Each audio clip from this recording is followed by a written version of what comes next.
ಕರಿಯಪ್ಪ ಗುಡಿಮನಿ ರಾಜ್ಯ ಸಂಚಾಲಕರು, ಸಾಮಾಜಿಕ ನಾಯಕಿಯಾಗಿ ಒಳ ಮೀಸಲಾತಿ ಹೋರಾಟದ ರಾಜ್ಯ ಸಮಿತಿ. ಇವತ್ತು ಮಾಧ್ಯಮದ ಮೂಲಕ ನಾನು ಮನವಿ ಮಾಡಿಕೊಳ್ತಾ ಇದ್ದೀನಿ. ರಾಜ್ಯದಲ್ಲಿ ಒಳ ಮೀಸಲಾತಿ ಜಾರಿ ಮಾಡಿ ಸುಮಾರು 6 ತಿಂಗಳು ಮೇಲಾಯಿತು. ರಾಜ್ಯ ಸರ್ಕಾರ ಬಜೆಟ್ನಲ್ಲಿ ಇದು ಹಿಂದೆ ಅಧಿವೇಶನದಲ್ಲಿ ತಗೊಂಡಿರ್ತಕ್ಕಂಥ ವಿಷಯಗಳನ್ನು ಇಡೀ ರಾಜ್ಯಕ್ಕೆ ಒಂದು ಸಂತೋಷವನ್ನು ನೀಡಿದರು, ಅದ್ರ ಜೊತೆಗೆ ಸಂಕಟವನ್ನು ಕೂಡ ನೀಡಿದರು. ಆದರೆ ಜನತೆಗೆ ಕೊಡುವಂಥ ಒಂದು ನಿರ್ಧಾರದ ಸರ್ಕಾರ ಒಂದು ಕಟಿಬದ್ಧವಾದ ನಿರ್ಧಾರ ಆಗಿಲ್ಲ. ರಾಜಕೀಯ ಇಚ್ಛಾಶಕ್ತಿ ಇಟ್ಕೊಂಡು ಮತ್ತು ಬಹುಮುಖ್ಯವಾಗಿರ್ತಕ್ಕಂಥ ವೋಟರ್ಸ್ ಏನಿದಾರಲ್ಲ, ಬಲಟ್ಯ ಸಮುದಾಯಗಳನ್ನು ಅದರ ಗುರಿಯಾಗಿಟ್ಟುಕೊಂಡು ಒಳ ಮೀಸಲಾತಿ ಜಾರಿ ಮಾಡಿದ್ದಾರೆ. ನಾಗಮದಾಸ್ ಅವರ ತಗೊಂಡಿರ್ತಕ್ಕಂಥ ಸಂಪೂರ್ಣ ಅವರ ವರದಿಯನ್ನು ಮೂಲೆಗಿಟ್ಟಿದ್ದಾರೆ. ಆದರೆ ರಾಜ್ಯ ಸರ್ಕಾರ ಇಚ್ಛಾಶಕ್ತಿ ತಕ್ಕಾಗಿ ಮಾಡಿರ್ಬೋದು, ಸಿದ್ದರಾಮಯ್ಯನ ಕನಸೋದಾಗಿರ್ಬೋದು.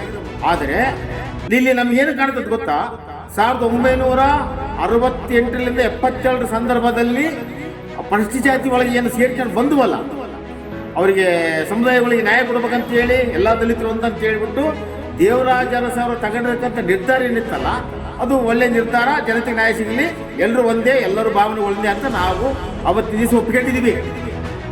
ಆದರೆ ಇವತ್ತಿನ ದಿವಸ ಸಿದ್ದರಾಮಯ್ಯನವರು ಅದೇ ದೇವರಾಜ ಅರಸು ಅವರ ನಿಯಮಗಳಲ್ಲಿ ಅವರು ಒಂದಿಷ್ಟು ಪಾಲನೆ ಮಾಡಿರ್ತಕ್ಕಂಥ ಸಿದ್ದರಾಮಯ್ಯನವರು ತಮ್ಮ ನಿಲುವಿನಲ್ಲಿ ಒಂದಿಷ್ಟು ಬದ್ಧತೆ ಜವಾಬ್ದಾರಿ ತೋರಿಸ್ಬೇಕಾಗಿತ್ತು. ಅದು ಇಲ್ಲಿ ಕಾಣ್ತಾ ಇಲ್ಲ. ಒಳ ಮೀಸಲಾತಿ ಪ್ರಾಮಾಣಿಕವಾಗಿ ಏನು ಕೊಡಬೇಕಾಗಿತ್ತು ಅದು ಕೊಡ್ತಾ ಇಲ್ಲ. ಒಳ ಮೀಸಲಾತಿ 6 ಕೊಟ್ಟ ತಕ್ಷಣ ಬಗೆರ್ದಿಲ್ಲ. ಏನು ಪೆಂಡಿಂಗ್ಗಳಿದೆ ಅಲ್ಲಿ? ರಾಜಕೀಯ ಇಚ್ಛಾಶಕ್ತಿ ಪೆಂಡಿಂಗ್ಗಳು ಕಂಡಿದೆ.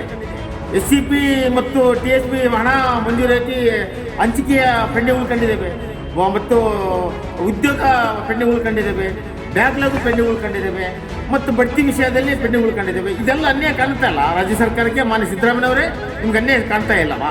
ನಮಗೆ ನ್ಯಾಯ ಕೊಡ್ಬೇಕಂತ ಇಚ್ಛಾಶಕ್ತಿ ನಿಮಗಿದ್ರಿಗಿನ ಎಂಥ ಬಲಿಷ್ಠ ರಾಜಕಾರಣಿಗಳು ನಿಮಗೆ ಅಡ್ಡಿಯಾಗಿದ್ರು ಕೂಡ ಸಂಪೂರ್ಣ ಅಧಿಕಾರ ನಿಮಗಿದೆ. ಇಡೀ ರಾಜ್ಯದ ವೋಟರ್ಸು ನಾವಿದ್ದೀವಿ ನಿಮ್ಮ ಜೊತೆಗೆ. ಇದನ್ನ ನೀವು ಪಾಲನೆ ಮಾಡಿ ನ್ಯಾಯ ಕೊಡುವ ರೀತಿಯಲ್ಲಿ ನೀವು ಮಾಡಬೇಕಾಗಿತ್ತು, ಅದು ಮಾಡ್ತಾ ಇಲ್ಲ. ಅದಕ್ಕಾಗಿ ನಾವು ಬರುವ 23ನೇ ತಾರೀಕಿಗೆ ಎಲ್ಲ ರಾಜ್ಯದ ಜಿಲ್ಲಾ ಉಸ್ತುವಾರಿ ಸಚಿವರುಗಳ ಮನೆ ಮುಂದೆ, ಕಚೇರಿಗಳ ಮುಂದೆ ದೊಡ್ಡ ಹೋರಾಟದ ಮುತ್ತಿಗೆಯನ್ನು ನಾವು ಹಾಕೊಂಡಿದ್ದೀವಿ. ನಮ್ಮ ಸಂಕಟ ಹೇಳ್ಕೊಬೇಕು ಹೋಗ್ತಾ ಇದೀವಿ. ಸಂತೋಷ ಇದ್ರೂ ಕೂಡ ಸಂಕಟ ಹೇಳ್ಕೊಳ್ತಿದ್ದೀವಿ. ನಮಗೆ ಒಳ ಮೀಸಲಾತಿ ಸಂಪೂರ್ಣ ಜಾರಿ ಆಗಬೇಕು ಮತ್ತು ಅಲೆಮಾರಿಗಳ 1% ಕೊಡಲೇಬೇಕು. ಅವರಿಗೆ ವಿಶೇಷ ಪ್ಯಾಕೇಜ್ ನೀಡ್ತೀವಿ ಅಂತೇಳಿ 2 ಬಾರಿ ಸಭೆ ಕರೆದು ಮುಖ್ಯಮಂತ್ರಿಗಳು ಮಾತು ಕೊಟ್ಟಿದ್ದಾರೆ. ಬೆಂಗಳೂರಿನಲ್ಲಿ ಮಾತು ಕೊಟ್ಟಿದ್ದಾರೆ ಮತ್ತು ಬೆಳಗಾಂನಲ್ಲಿ ಸುವರ್ಣಸೌಧ ಸರ್ಕ್ಯೂಟ್ ಹೌಸ್ನಲ್ಲಿ ನಮಗೆ ಮಾತು ಕೊಟ್ಟಿದ್ದಾರೆ. ಆದರೆ ಇವತ್ತಿಗೂ ಆಗ್ತಾ ಇಲ್ಲಲ್ಲ. ನಾಳೆ ಬರುವ ಬಡ್ಜೆಟ್ನಲ್ಲಿ ನಿರ್ಧಾರ ಆಗಲೇಬೇಕು. ಇಲ್ಲ ಅಂದರೆ ನಾವು ಉಸ್ತುವಾರಿ ಸಚಿವರ ಮನೆಗಳ ಮುಂದೆ, ಕಚೇರಿ ಮುಂದೆ ಮುದ್ದೆ ಆಗ್ತೀವಿ. ಅದರ ನಂತರ ವಿಡಂಬರಕಿಗೆ ಮತ್ತು ರಾಜ್ಯ ವಿಧಾನಸಭೆಗೆ ನಾವು ನುಗ್ತೀವಿ. ಮುಂದಿನ ದಿನಗಳಲ್ಲಿ ನಮ್ಮ ಹೋರಾಟವನ್ನು ಕಟ್ಟಿಟ್ಟು ಬರ್ತೀವಿ. ಯಾವುದೇ ಅಡ್ಡಿ ಆತಂಕಗಳು ಇದ್ರೂ ಕೂಡ ನೀವು ನಿಲ್ಲಬಾರ್ದು, ಮಾಡಲೇಬೇಕಿದನ್ನ ನಾವು ಬಿಡೋದಿಲ್ಲ ಮಾನ್ಯ ಮುಖ್ಯಮಂತ್ರಿಗಳಿಗೆ. ಇಲ್ಲಾಂದರೆ 2028 ಇತ್ರಮತ್ತಿಗೆ ಅತಂತ್ರ ಸ್ಥಿತಿ ನಿರ್ಮಾಣ ಆಗುತ್ತೆ. ನಾವು ತಕ್ಕ ಪಾಠ ನಿಮ್ಗೆ ಕಲಿಸ್ಕೊಡ್ತೀವಿ. ನಿಮ್ಗೆ ಎಚ್ಚರ ಇದೆ. ಸರ್ಕಾರಕ್ಕೆ ಮತ್ತು ಸಿದ್ದರಾಮಯ್ಯಗೆ ನಾವು ಎಚ್ಚರಿಕೆ ಗಂಟೆ ಮಾಡಿಸ್ತೀವಿ. ನಮ್ಮ ಹೋರಾಟ ನಿಲ್ಲೋದಿಲ್ಲ. ಇದನ್ನ ನ್ಯಾಯ ಕೊಡುವ ರೀತಿಯಲ್ಲಿ ನೀವು ಮುಂದರಿಬೇಕು ಮತ್ತು ಹೆಜ್ಜೆ ಇಡಬೇಕು. ಬಜೆಟ್ನಲ್ಲಿ ಮುಂದಿನ ತೀರ್ಮಾನ ನೀವು ತಗೊಳ್ಳೇಬೇಕು. ಜೈ ಸಲಾಂ.